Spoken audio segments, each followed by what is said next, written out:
Hey guys, welcome back to the channel. My name is Timothy, and on this channel, we speak everything personal finance. And in today's video, I'm going to give you 10 tips that you can follow in order to save for your next vacation. Now, I know the weather's starting to break a little bit, and spring break is coming up. And I know it's kind of hard to go on vacations or even think about vacations with times like it is now, when it's hard to find a job, when everything's going up, and you might not have time to even think about a vacation. But hopefully, by following these tips, you'll be able to take your vacation stress-free. That's the biggest thing I want you to do, is to take your vacation stress-free because you prepared for it. And we're actually a living testament of these tips because we're about to go on vacation, and we were able to do the vacation first. The main reason we were able to do this vacation is because we followed a lot of these tips. But the biggest thing that we did is to keep our expenses low. As you know, I live in a house hack and it's a duplex, and the top unit pays for the whole house. So that money that would be going to a house, that money that would be going to a car payment, because we don't have that either, can now go to vacation. It can now go to investments. So because we were able to lower our living expenses, we can go on a stress-free vacation. So let's get into these tips. The first one being, set a firm budget for your vacation. Now, this is something that I just started to do about last year, was to track how much we're spending on vacations, to track how much we think we're going to spend on vacations. You need to have an idea of how much you're going to spend on vacations. And the first thing you want to do to have an idea of how much you're going to spend is to decide how long you're going to actually be on vacation. So you're going to be on vacation for a week? Are you going to be on vacation for 5 days? Or are you going to be on vacation for 3 days? Because this will determine how much you're going to spend on hotels. This will determine how much you're going to spend on a car rental if you rent a car, how much you're going to spend on food. You need to know how many days you're going to be on vacation. But then you also want to set a destination. You want to know where you're going to go. Are you going to Aruba or are you going to Florida? Because I'm telling you right now, Aruba is probably a lot more expensive than going to Florida. But you have to think about food. You have to think about all these different things. So you want to set a firm vacation budget. Let me show you the categories that I have down in my notes for my vacations. I'm telling you guys, I'm an absolute nerd when it comes to vacations and when it comes to just putting numbers into things. I have all these numbers into my notes section. So I'm going to list you some categories for a trip that we're going to be having in Florida in a few months. Okay. So we have an Orlando trip coming up. Now, here's my list. You see it? That's my list. All right. I put car. So the car we're driving is a rental, and we got that with points. So I put capital on points. Flight was $139, and we got that with points as well. $150 for parking, $134 for resort fee. I have food. I have Tesla charging because we're taking a Tesla. We're going to rent a Tesla. I have miscellaneous for $600, which is just extra stuff. But I have dog boarding, and then I have a 30% buffer because you're not guaranteed to spend within that budget. So I want to have a 30% buffer just in case we go over our budget. So as you can see, I have all these categories. You might not need all these categories, but this is something that you should definitely do when you're saving for your next vacation, is to budget how much you're going to actually spend on vacation. The next thing you want to do is open a designated savings account. And this is something that I did as well. I put the money aside that I budgeted for this vacation into this savings account. But if you don't have the money already ready or already in your savings account, then you should automatically save the money towards this designated savings account. So don't save your money within your main checking account. Don't save your money within your main savings account. Put this money in a separate high yield savings account because you're going to get more in return on your money.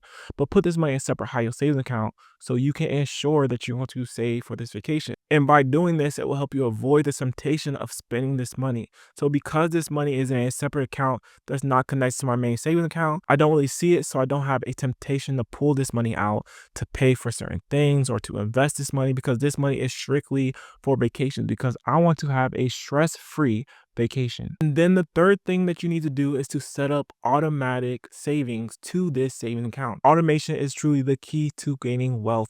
Like, if you can automate everything in your life, you're going to see your life turn around. You're going to automatically save a certain amount of money into this designated savings account. Now, how soon are you going on vacation? I don't know, maybe a month or 2 or 3 months from now. So you need to save the amount that you set for your budget every month. So if you're going to spend, I don't know, $600 on vacation and it's 3 months away, you're going to save $200 every month. So 200, 400, 600. And by the time you go on vacation, you will have that $600 saved. So like I said, the first thing you need to do is decide how long you're going to be on vacation, and then decide how much you're going to actually need for that vacation. So start small when you're saving for vacation. You don't have to start with $500 to $1,000 a month. Just start with $50 to $100 a month. And before you know it, you'll have enough money in that designated savings account for your next vacation. But before we go on vacation, we need to pay off our debt. And that's the fourth thing. We need to pay off our debt first. We should not be going to vacations when we have $5,000 or $10,000 in credit card debt because these things are just going to stack. It just doesn't make sense to save for vacation, but then you also have credit card debt that's hitting you with a 20% or 30% interest rate. So paying off this credit card debt will help ensure that you have a stress-free vacation because you don't have to make these payments of $200, $300. Instead of your money going to those payments, this money can go towards your vacation. This money can go towards the food or towards the flight for your vacation. So pay off your credit card debt first. Don't go on vacation when you have credit card debt. It just doesn't make sense. I mean, you want to focus on your debts. You want to focus on investing. You want to have fun with your money. So pay off these debts first before you're even thinking about going on vacation. So focus on those credit card debts. And then once you pay them off, redirect the money that's been going to those credit card debts towards your vacation. And the fifth thing you need to do is to use financial windfalls wisely. So we're talking about tax return, birthday money. We're talking about any kind of large lump sum of money that you get, bonuses. We're going to use all of this towards our vacation. So how much are we spending on vacations? You might want to budget it out by a year or by the vacation you're going on. So if you're spending $3,000 on vacation and you get $3,000 from tax return, just put it towards your vacations. So that is knocked out. And then the money now that you're saving can go to investing or wherever you want to go. So use these big money windfalls for your vacation. I mean, just imagine enjoying that money on a beach or in a new city. It sounds super nice. So use the big lump sums of money that you get for vacations, and then that will also just contribute to a stress-free vacation. And the sixth thing you can do is to try a no-spend month. Now, if you really want to supercharge this saving for vacations, then don't spend any money for a month. I'm not talking about not spending money on, the necessities. Definitely spend money on the rent. Definitely spend money on your insurance and all your bills that you have to spend money on. I'm talking about no going out to eat. I'm talking about no entertainment because you're going on vacation and you want to get this savings out the way so you just continue on with your life. So maybe if you cut out going out to eat and all these other entertainment things, that could be an extra $500, who knows, an extra $1,000 a month that you can put towards your vacation on top of the original amount of money that you were saving for. Try a no spend month and see how it goes. I definitely want to try one of these. I have not actually done a no spend month, but I know it's very difficult to not actually go out for 30 days. It sounds crazy, but try no spend month, and I promise you by doing this, you will definitely be able to save for your vacation very, very quickly. And use credit card rewards. And this is something that we did. We used credit card rewards for our flight to Orlando that I talked about earlier in the video. And we also use credit card rewards for our car. Oh, I didn't tell you about the hotel. The hotel we use credit card rewards for because for my job, I went out of town and I was out of town for a long time and I acquired a lot of points. So we used all those points for the hotel. So we basically got a free hotel. Use credit card rewards, but if you're not good with credit cards, if you even have credit card debt, I would not recommend that you even go and try to use these hotel rewards. But if you are good with credit cards, there are so many cards out here that give you these entry bonuses. So if you spend a certain amount of money on this card within a certain amount of time, then you get maybe 75,000 points on your credit card, and that might be equal to about $700. When you spend on these credit cards, you want to make sure that it's within your budget. So you don't want to just spend money on this credit card just to spend it and potentially not be able to pay it off. So if you're spending $1,000 a month on gas, groceries, and entertainment,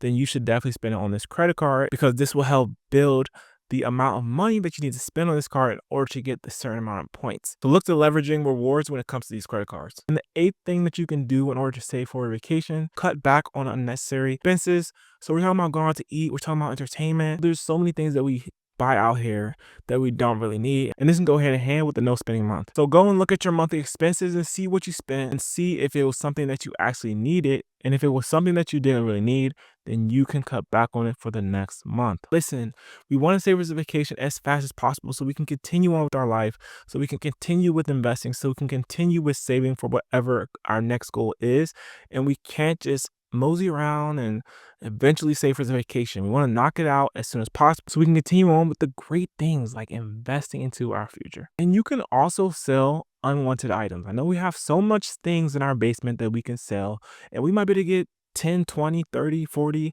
50 or $100 back from these things. Even if it is a little bit of money, it can definitely work towards your vacation. $50 is a meal out for two. So you can sell one thing down in your basement or one thing in your closet and get some money back for it. And the last tip I have for you is to increase your income. So I'm talking about taking more hours of work. I'm talking about doing overtime. I'm talking about getting a second job driving for Uber, whatever you need to do to get more money. We're going to do it because we want to go on vacation. I want you to go on vacation. Life is not all about saving and investing.